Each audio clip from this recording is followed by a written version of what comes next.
আসসালামু আলাইকুম। প্রবাসী গারল খামার থেকে আপনাদের স্বাগতম। আশা করি সবাই ভালো আছেন। আলহামদুলিল্লাহ, আপনাদের দোয়া আমিও খুব ভালো আছি। আপনারা যারা ভাবছেন গারল সেক্টরে আসবেন, গারল খামার শুরু করবেন,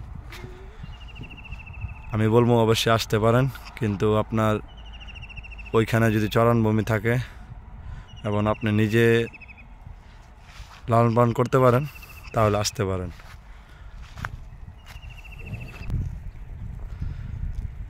কারণ এই সেক্টরে নিজে দেখাশোনা না করতে পারলে টিকাটা মুশকিল হয়ে যাব।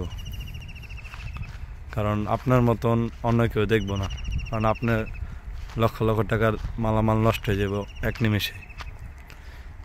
সেই জন্য আমি বলবো যে আপনি যদি সময় দিতে পারেন তা গারল সেক্টরে আসতে পারেন। হ্যাঁ, আপনি যদি কোনো চাকরিজীবী হন কিংবা প্রবাসী হন, নিজে পারতেছেন না, তো আপনি একজন রাখাল দিয়ে কাজ করতে পারেন। তবে রাখালরা হয়তো আপনার মতন যাতে দায়িত্ব নিয়ে কাজ করতে পারে।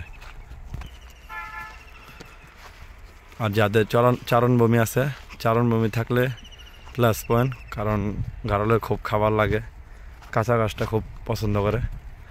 তো অবশ্যই আপনারা চারণভূমি থাকলে গারল খামার করবেন। আর যারা প্রবাসী ভাইয়েরা আছেন, ভাবছেন প্রবাসে বসে গারল খামার শুরু করবেন, আমি একজন প্রবাসী ছিলাম, প্রবাসে থেকে গারল খামার শুরু করছি।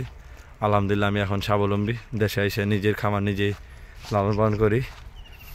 আমি কোনো রাখাল রাখি নেই, কারণ আমি নিজেই প্রবাসে একজনের রাখাল ছিলাম, অন্যের কাজ করছি, দুম্বা পালছি, গানাম পালছি। তো এখন আমি নিজের খামার লালন পালন করি। সেক্ষেত্রে অনেক মানুষ অনেক কথা বলে, কিন্তু কারো কথায় কিছু আসে যায় না। আমি নিজের চিন্তা করি, কারণ আমি তো আর চুরি করতেছি না ভাই, কাজ করে খাই, নিজের খামার নিজে দেখাশোনা করি। তো কে কী বললো ওটা আমার দেখার সময় নাই। আর আমার খামারের জন্য সবাই দোয়া করবেন। আর যারা আমার চ্যানেলে নতুন, চ্যানেলটি সাবস্ক্রাইব করে দিবেন, ভিডিওটা ভালো লাগলে শেয়ার করে দিবেন, আর আপনাদের মতামত কমেন্ট বক্সে জানাবেন। আর কিছু দর্শক ভাই আছেন আমার কমেন্টস করতেছেন যে কীভাবে কথা বলবেন, যোগাযোগ করবেন কীভাবে। স্ক্রিনে আমার ফোন নাম্বার দেওয়া থাকে, ফোন নাম্বারে সরাসরি যোগাযোগ করবেন। ইমো হোয়াটসঅ্যাপ দুইটি আছে এই নাম্বারে। আর আমার খামারের ঠিকানা হচ্ছে ঢাকায়। ঢাকার আশেপাশে যারা আছেন অতি সহজেই মাল নিতে পারবেন।